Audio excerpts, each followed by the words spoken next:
কাৰণ ৰোগী ভাল হ'লেহে আপোনাৰ তালৈ ৰোগী আহিব আপোনাৰ আপোনাক কাৰণ ৰোগী আপোনাৰ ভাল হৈ আহিছেতো তেওঁতো আৰু আমাৰ ডিগ্ৰীখিনি বা হেৰিখিনি চাই পেলাই গুচি যাব অহা নাই আগতে মানে বহুত আমাৰ পিছৰখিনি কথা কৈছোঁ বহুতে এইকাৰণে ফিজিঅ'থেৰাপিষ্ট হ'ব গৈছিলে যে নামৰ আগত ডক্টৰ লিখিব পাৰিব খোলাকৈ কৈছোঁ যে ডক্টৰ লিখিব পাৰে কাৰণে ফিজিঅ'থেৰাপিষ্ট হ'ব গৈছিলে এতিয়া যিখিনি ধৰক ফেক ফিজিঅ'থেৰাপিষ্ট আছে আমি ফেক শব্দতে কৈছোঁ বা কোৱেক বুলি কওঁ তেওঁলোককো কি হয় মই এতিয়া যে কাৰো কাজিয়া কৰিব নোৱাৰোঁ যে আপুনি ফিজিঅ'থেৰাপিষ্ট আপুনি কিয় ট্ৰিটমেণ্ট কৰিছে গতিকে সেই কামটো আইনখনে কৰিব সেইটো আগতে কিছু মানে এটা কণ্ট্ৰভাৰ্চি চলি আছিলে কিন্তু কথাটো একেবাৰে স্পষ্ট যিখন national commission for allied and health care profession এইখন আমাৰ এক্টখন আহিছে সেইখন এখন স্পষ্টকৈ লিখা আছে যে ফিজিঅ'থেৰাপি ইণ্ডিপেণ্ডেণ্ট প্ৰফেশ্যন হয়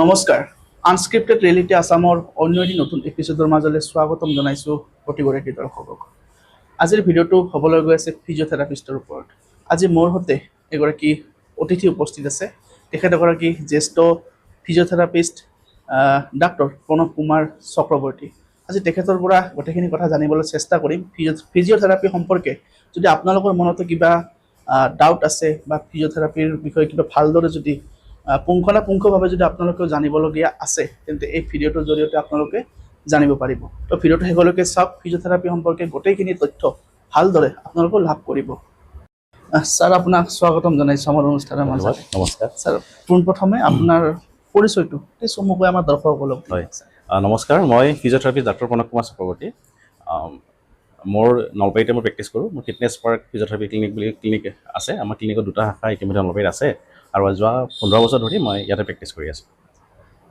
ছাৰ আজি বিশেষকৈ আপোনাৰ ওচৰলৈ যে আমি আহিছোঁ মেইনলি এটা কাৰণতে আহিছোঁ ফিজিঅ'থেৰাপি বুলি ক'লে সকলোৱে জানে নামটো সকলোৱে জানে কিন্তু ফিজিঅ'থেৰাপি আচলতে কাক কয় বা ফিজিঅ'থেৰাপি মানুহে কিয় কৰিবলগীয়া হয় এই গোটেইখিনি কথা বহুত মানুহে ভালদৰে নাজানে তো আজি মই বিচাৰিছোঁ আমাৰ এই ভিডিঅ'টো চোৱাৰ পিছত ৰাইজৰ মনত যাতে কোনো ধৰণৰ প্ৰশ্ন ৰৈ নাযায় যে ফিজিঅ'থেৰাপি সম্পৰ্কে তো ছাৰ আপোনাক মই পোনপ্ৰথমে সুধিম যে ফিজিঅ'থেৰাপি সম্পৰ্কে ছাৰ অকণমান আপুনি যিহেতু এগৰাকী ফিজিঅ'থেৰাপি চিকিৎসক আপোনাৰ দৃষ্টিত ফিজিঅ'থেৰাপি কি এই গোটেইখিনি ছাৰ তথ্য অকণমান ভালদৰে ছাৰ আপুনি দি দিলে ভাল হ'ব ফিজিঅ'থেৰাপি আধুনিক চিকিৎসা বিজ্ঞানৰ এটা অভিন্ন বিভাগ যিখিনি আমাৰ এতিয়া ফিজিঅ'থেৰাপি বুলি কোৱাৰ লগে লগে আমি সাধাৰণতে দুটামান কথা বুজি পায় মানুহে যে বিষৰ চিকিৎসা হয় অস্থিজনিত সমস্যাবোৰৰ চিকিৎসা হয় বা স্নায়ুজনিত সমস্যাৰ ফিজিঅ'থেৰাপি চিকিৎসা হয় কিন্তু ফিজিঅ'থেৰাপিৰ যিখন মানে বিশাল এখন পথাৰ তাত বিভিন্ন ধৰণৰ বিভাগ আছে আমি মূলতঃ ফিজিঅ'থেৰাপি আমি সাধাৰণতে বিষৰ ওপৰত কাম কৰোঁ যেনেকৈ আপোনাৰ হাতৰ কান্ধৰ বিষ যন্ত্ৰজাৰে হওক স্পণ্ডাইলাইটিছে হওক আঁঠুৰ মানে বাত বিষে হওক মই সাধাৰণভাৱে বাত বিষ বুলি শব্দটো মানুহে বুজাৰ কাৰণে ব্যৱহাৰ কৰিছোঁ তেনেকৈ বিভিন্ন ধৰণৰ বিষৰ চিকিৎসা হয় অস্থিজনিত বিভিন্ন সমস্যাৰ যদি চিকিৎসা লাগে যেনে হাত এখন কাৰোবাৰ ভাঙিলে হাতখন মাজত প্লাষ্টাৰ কৰিলে বা চাৰ্জাৰী হ'ল তাৰপিছত বহুতে দেখিব যে হাতখন তেওঁ মেলিব নোৱাৰে বা কচাব নোৱাৰে গতিকে সেই যিখিনি কাম পিছৰ সেইখিনি কাম পষ্ট অপাৰেটিভ যিখিনি কাম থাকিব সেইখিনি ফিজিঅ'থেৰাপিষ্টে কৰে ঠিক তেনেকৈ অন্য বিভাগবোৰ আছে নিউৰলজি আছে যেনেকৈ আপোনাৰ ষ্ট্ৰ'ক আমি খুব আজিকালি সঘনাই হয় ষ্ট্ৰ'ক হোৱাৰ পিছত পেৰালাইচিছ হয় পেৰালাইচিছ হোৱাৰ পিছত যিখিনি বাকী ঔষধৰ কামটো কৰিব বাকী ফিজিঅ'থেৰাপি বা ডাঙৰ এটা ৰোল থাকে সেই মানুহজনক আগৰ পৰ্যায়লৈ লৈ অহা বা তেওঁ ইণ্ডিপেণ্ডেণ্টকৈ তেখেতে চলিব পৰা হোৱা যিটো ব্যৱস্থা কৰি দিয়া হয় সেইটো ফিজিঅ'থেৰাপিৰ যোগেদি কৰা হয় আৰু এটা আমি সকলোৱে জানো যে খুব মানে এইটো আমাৰ বাবে গৰ্বৰ বিষয় যে স্পৰ্টছত ফিজিঅ'থেৰাপি এটা খুব ডাঙৰ ৰোল আছে আমি সৰুৰ পৰা সেই ইণ্ডিয়ান ক্ৰিকেট টিমৰ ফিজিঅ' ডক্টৰ আলি ৰাণী ছাৰক চাই মানে ফিজিঅ'থেৰাপিষ্ট হ'ম বুলি এটা মন বান্ধিছিলোঁ গতিকে সেই যিটো স্পৰ্টছ হয় এতিয়া আমাৰ অসমৰ প্ৰেক্ষাপটত স্পৰ্টছ ক্ষেত্ৰতো বহুত বেছি ডেভেলপ হোৱা নাই সেইটো বেলেগ কথা কিন্তু মানে যদি ৰাষ্ট্ৰীয় পৰ্যায় বা আন্তঃৰাষ্ট্ৰীয় পৰ্যায় এইটো খুব ডাঙৰ এটা ৰোল থাকে ফিজিঅ'থেৰাপিষ্টৰ স্পৰ্টছ ইঞ্জুৰি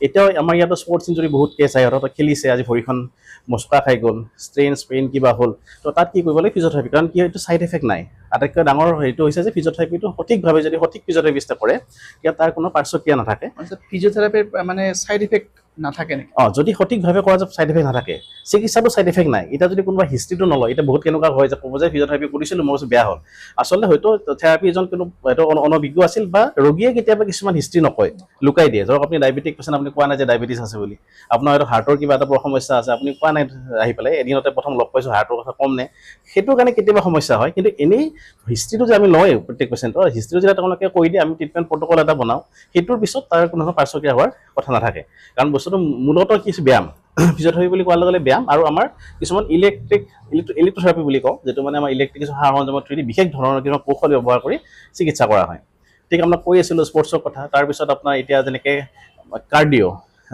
বা কাৰ্ডিঅ' পালমনাৰী আপোনাৰ যেতিয়া আই চি ইউত পেচেণ্ট এজন থাকে এতিয়া বহুতখিনি ফিজিঅ'থেৰাপি কথা থাকে তাৰপিছত আপোনাৰ আজিকালি এতিয়া গাইনী বিভাগটো ফিজিঅ'থেৰাপি হৈছে, মানে MPT মানে মাষ্টাৰ্ছ ইন গাইনী ওলাই গৈছে ফিজিঅ'থেৰাপি।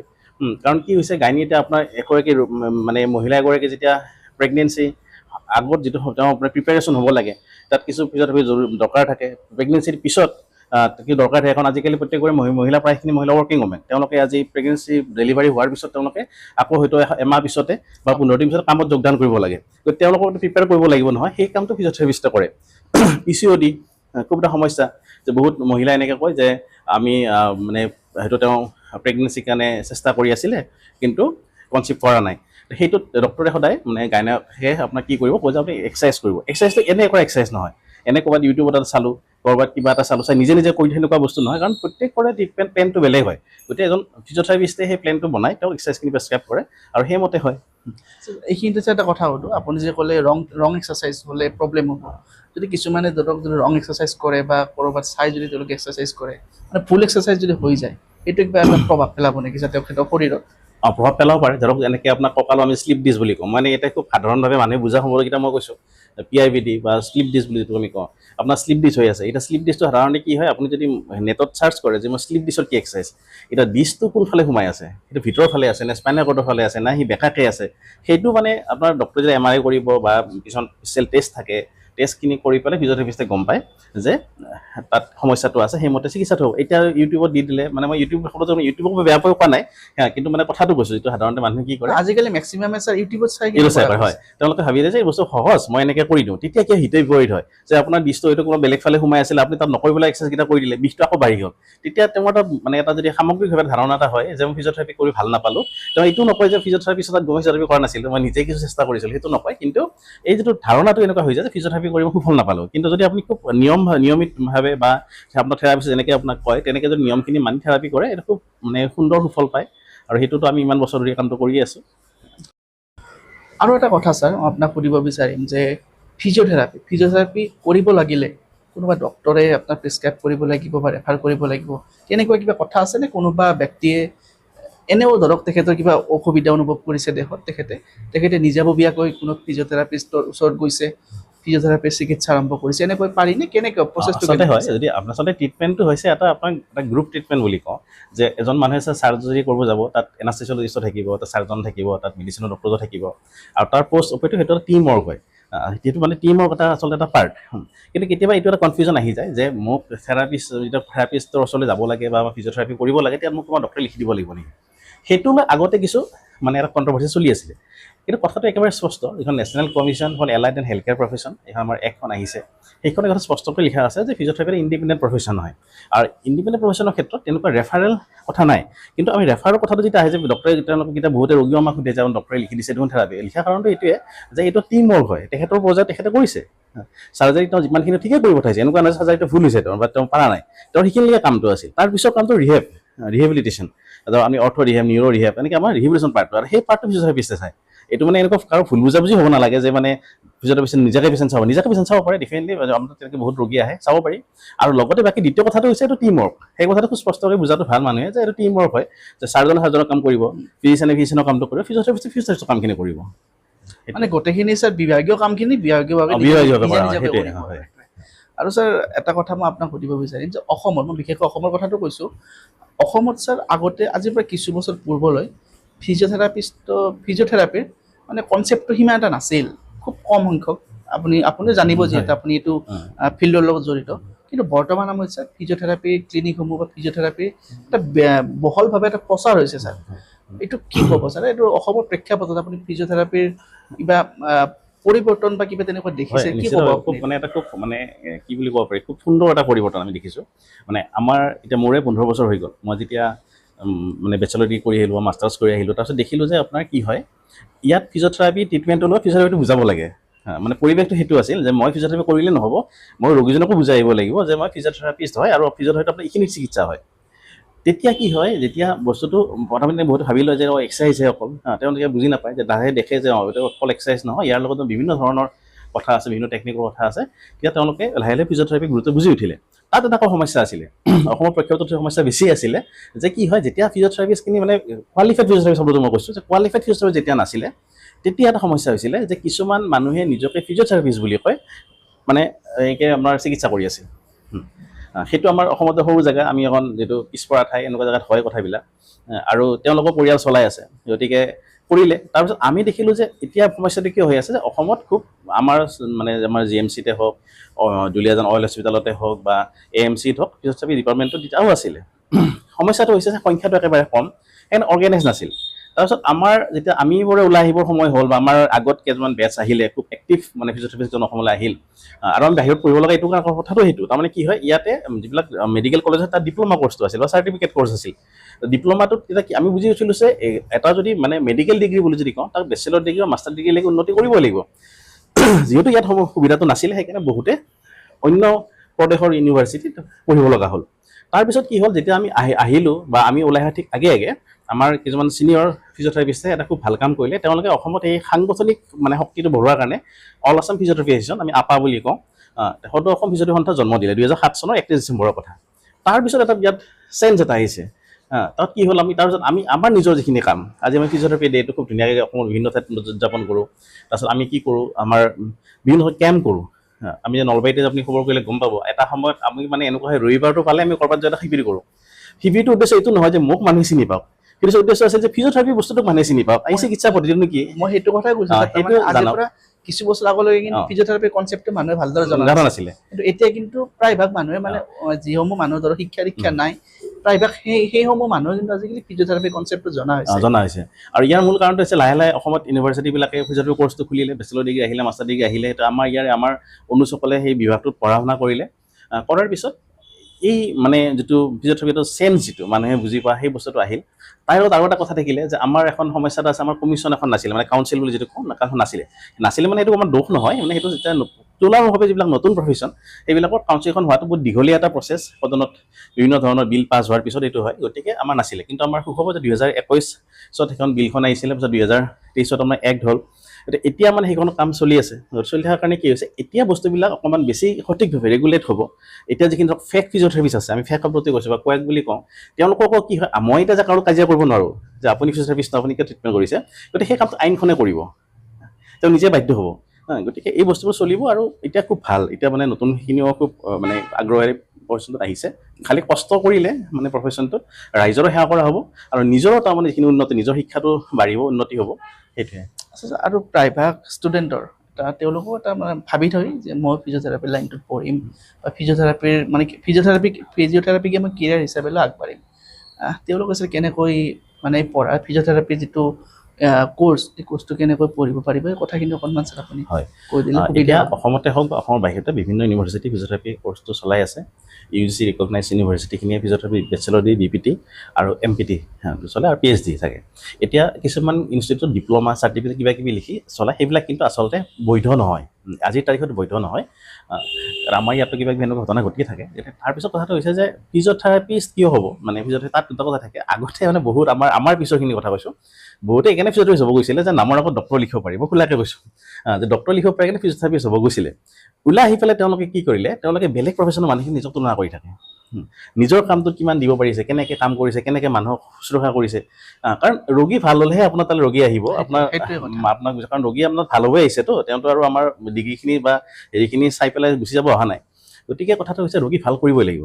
তাৰপিছত কি হ'ল, এছামে সেই কথাটো গুৰুত্ব কমকৈ দিয়াৰ কাৰণে মাজত এটা পৰিৱেশ হৈছিলে, নোহোৱা নহয়, যে বহুতে কয় যে ফিজিঅথেৰাপি কৰি লাভ নাই, কেৰিয়াৰ নাই, চাকৰি নাই, কিবা হেৰি নাই। হয়, এতিয়া গভৰ্ণমেণ্টৰ চাকৰিৰ সংখ্যাটো এতিয়া অকণমান কম হোৱাৰ কাৰণটো হৈছে যে যিটো সুদূৰভাৱে নতুন প্ৰফেশ্যন, এটা প্ৰচেছত বস্তুবিলাক আগবাঢ়ে। তাৰপিছত আহিলে আপোনাৰ প্ৰাইভেট প্ৰেক্টিছটো। অসমত বৰ্তমান প্ৰাইভেট প্ৰেক্টিছৰ পৰিৱেশটো ধুনীয়া, কাৰণ এটা বস্তু আপুনি জানিব, মানে মই গৰ্ব কৰি কোৱা নাই, কিন্তু কথা যে ঘৰে ঘৰে ফিজিঅথেৰাপি লগা ৰোগী আছে। কাৰোবাৰ বিষ আছে, কাৰোবাৰ কিবা মানে বাত বিষ আছে, আৰ্থ্ৰাইটিছ আছে, কাৰোবাৰ কিবা বেলেগ সমস্যা আছে। অৰ্থাৎ তেওঁলোকে যেতিয়া বুজি পাব যে মই ফিজিঅথেৰাপি কৰিব লাগে বা ফিজিঅথেৰাপিত এইটো সহজে মানে কোনো পাৰ্শ্বক্ৰিয়াহীনভাৱে মই ঠিক হ'ব পাৰোঁ, তাত ফিজিঅথেৰাপিটো কৰিব। মানুহজনক মই কি কৰি আছোঁ মানুহজনে জনাটো দৰকাৰ, আৰু মই যেতিয়া ভাল কাম কৰিম সেইখিনি মানুহে জানিব।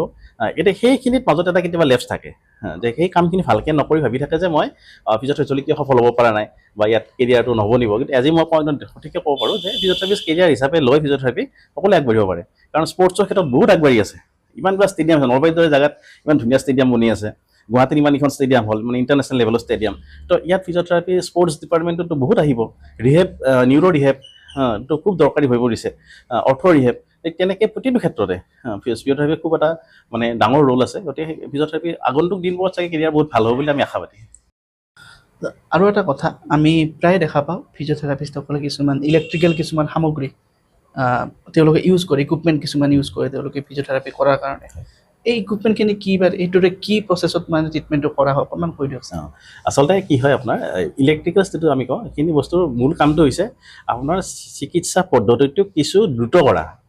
আমি হাতেদি আপুনি 10 বাৰ যদি হাতখন আপুনি এক্সাৰচাইজ কৰাই দিয়ে মেচিনত হয়তো 1 মিনিটতে 20 বাৰ কৰা হ'ব।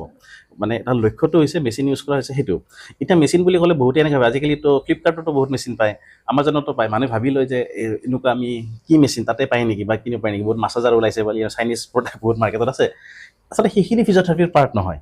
বহুতে কৈ দিয়ে এখন গৰম হোৱা বেড এখন থাকে, ভাইব্ৰেচনৰ বেড এখন থাকে, তাত শুলে ভাল হৈ যাম নেকি, মই মোকে ভাল হোৱা বুলি কৈছে।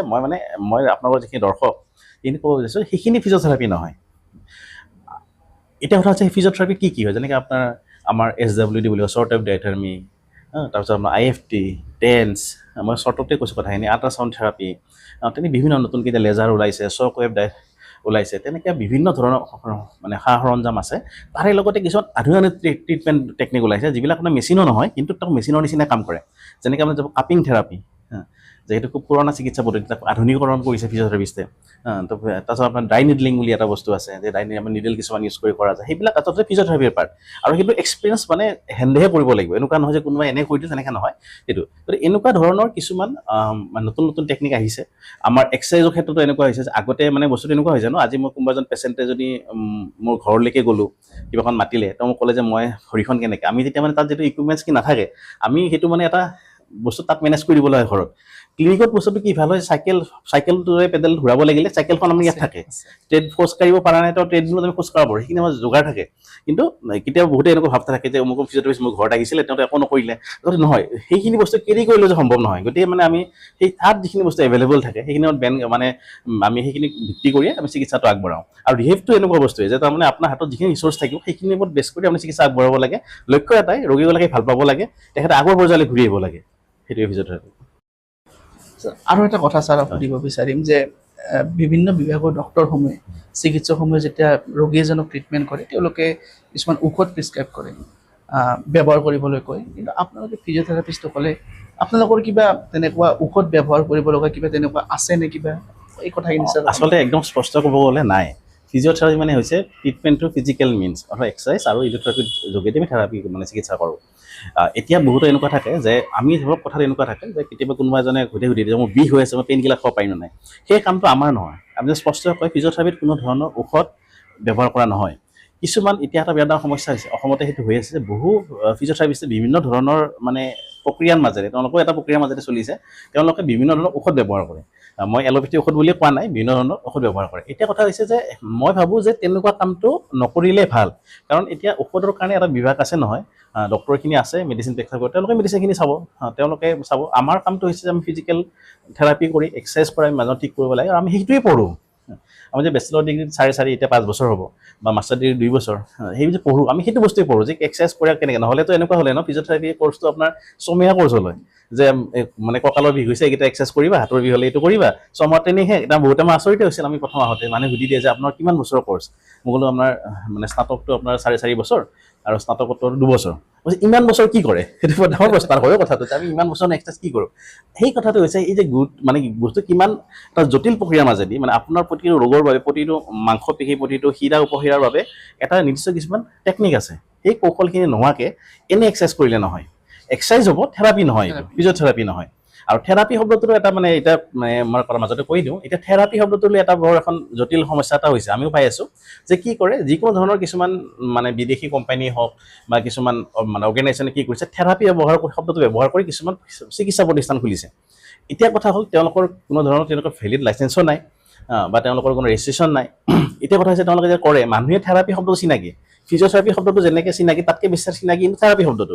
মানুহে থেৰাপি লিখা আছে মানে এইটো ফিজিঅ'থেৰাপি চেণ্টাৰ, বা যেনেকৈ আমাৰ থেৰাপি বিভিন্ন অকুপেশ্যনেল থেৰাপি আছে, স্পীচ থেৰাপি আছে, তেনেকৈ ভাগে ভাগে আছে। স্পীচ থেৰাপিষ্টৰ কামটোতো মোৰ নহয়, মই কিন্তু এটা সামগ্ৰিকভাৱে তেওঁক এটা আইডিয়া দিব পাৰোঁ যে আপুনি এনেকৈ কৰিব পাৰে। যেনেকৈ আমি ঘৰত ক'ৰবাত বিষালে আমি কোৱা নহয় যে পেৰাচিটামল খাই দিব পাৰোঁ, জ্বৰ হ'লে খাব পাৰোঁ, সেইটো মানে সাধাৰণভাৱে মৌখিকভাৱে দিয়া কথা বেলেগ। কিন্তু প্ৰতিটো বিভাগৰ নিজা নিজা কাম আছে, আৰু সেইটো আচলতে অভাৰলেপ কৰিব নালাগে। আপোনালোকে হয়তো গম পালে ফিজিঅ'থেৰাপিৰ সম্পৰ্কে বিভিন্ন কথা, কিয়নো ফিজিঅ'থেৰাপিৰ শব্দটো আমি খুবেই পৰিচিত, কিয়নো আমি বিভিন্ন সময়ত বিভিন্ন ক্ষেত্ৰত আমি ফিজিঅ'থেৰাপি শব্দটো শুনিবলৈ পাওঁ। কিন্তু ফিজিঅ'থেৰাপিৰ যিটো একচুৱেল মিনিং বা ফিজিঅ'থেৰাপিৰ কি কৰিব পাৰে ফিজিঅ'থেৰাপিৰে, বা ফিজিঅ'থেৰাপি কৰিলে আমাৰ শৰীৰটো কেনেকৈ লাভৱান হয় বা কি হয়, গোটেইখিনি কথা আপোনালোকে হয়তো ভালদৰে জানিলে। তো ভিডিঅ'টো এইখিনিলৈকে চোৱাৰ বাবে সকলোকে ধন্যবাদ। আৰু আমাৰ আজি আমাৰ অনুষ্ঠানত অতিথি হিচাপে উপস্থিত থকা জ্যেষ্ঠ ফিজিঅ'থেৰাপিষ্ট চিকিৎসক ডাক্তৰ প্ৰণৱ কুমাৰ চক্ৰৱৰ্তী ছাৰকো তেখেতক অশেষ ধন্যবাদ জ্ঞাপন কৰিছোঁ, আপোনাৰ ইমান ব্যস্ততাৰ মাজতো আমাক ইমানখিনি সময় দিয়া বাবে। আপোনালোকক ধন্যবাদ জনাইছোঁ যে এনেকুৱা বিষয় এটা আপুনি ৰাইজৰ মাজত নিবলৈ চেষ্টা কৰিছে। আৰু মই ৰাইজক এই শেষত এটা অনুৰোধ কৰিম যে এইটো আজি ভিডিঅ'টো এনেকৈ নাভাবিব যে মই কিবা প্ৰমোচনেল ভিডিঅ' কৰিছোঁ মোৰ ক্লিনিকখন আহিবৰ কাৰণে, তেনেকুৱা কোনো কথা নাই। কথাটো হৈছে আপোনালোকে ফিজিঅ'থেৰাপি চিকিৎসাৰ প্ৰয়োজন হ'ব, সদায় এজন কোৱালিফাইড আৰু পাৰিলে অভিজ্ঞ ফিজিঅ'থেৰাপিষ্টৰ সহায় ল'ব। ক'ত কৰাটো ডাঙৰ কথা নহয়, কিন্তু আপোনালোকে এজন সদায় কোৱালিফাইড ফিজিঅ'থেৰাপিষ্টৰ সন্ধান কৰিব আৰু চিকিৎসা ল'ব। ফিজিঅ'থেৰাপি চিকিৎসাৰ খুব গুণাগুণ আছে। ধন্যবাদ। তেখেতে গোটেইখিনি কথা ভালদৰে আপোনালোকক বুজাই দিলে, কিয়নো ফিজিঅ'থেৰাপিৰ ক্ষেত্ৰখনত একদম গভীৰভাৱে আপোনালোকক ভিতৰৰ পৰা গোটেইখিনি কথা আপোনালোকক কৈছে, আপোনালোকে হয়তো বুজি পাইছে। তো ভিডিঅ'টো শেষলৈকে চোৱাৰ বাবে সকলোকে ধন্যবাদ। পুনৰ আপোনালোক সকলোকে লগ পাম পুনৰ এটা নতুন ভিডিঅ'ৰ মাজেৰে। ধন্যবাদ।